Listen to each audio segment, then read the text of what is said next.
My fact is, Dame Maura Limpany remains the only castaway on Desert Island Discs to have chosen entirely her own recordings to be marooned with. Which I admire. Me too. Bold. Great idea. Straight in. I feel like I should say straight away, like, in her defence. Yeah. It was her second appearance on the show.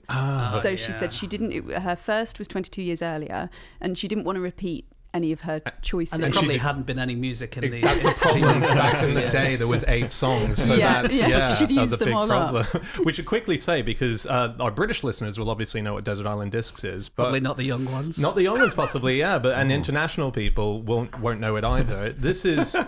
Children and Foreigners. A new book by Sally Rooney.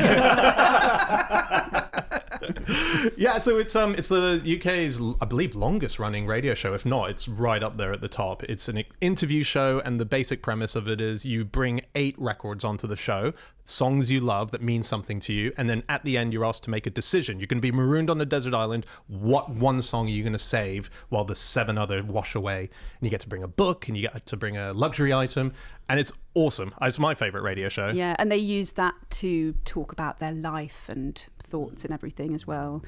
So it's really like esteemed, isn't it, in British culture? But yeah, so she was one of the few people who've been on it twice. And yeah, she chose entirely, I think it was Dame Elizabeth Schwarzkopf who did a lot of her own recording. She was a soprano, but it was only Maura Limpany who chose entirely her own recordings. I read that Schwarzkopf picked 7 out of 8 featured her voice. And was Dame Maura Limpany, she was a pianist. Pianist. Pianist. Okay. Is it pianist? Pianist. Pianist. Lead into there's a hinge in pian, and that helps. Yeah. Okay. Pianist.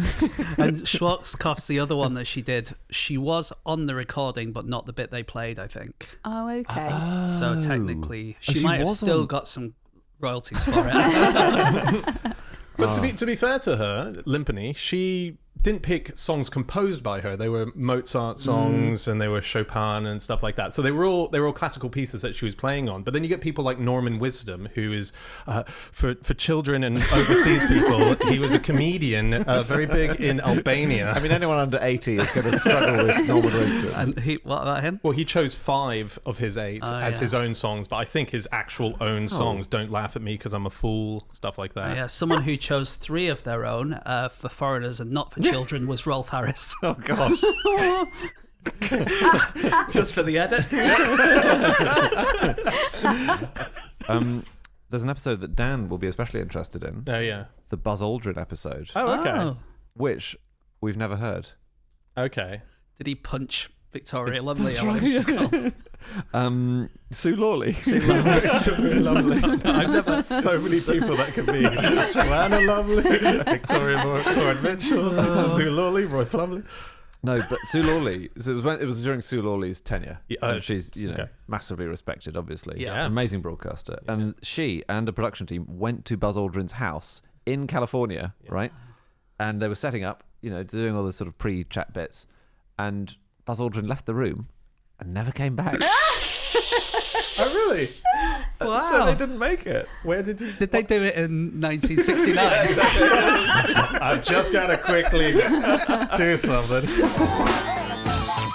Thanks for watching, everyone. Killer stuff. Well, if you want to hear the full episode, you can actually listen to it right here on YouTube. But also, don't forget to subscribe to the channel itself for more fish-related clips and episodes.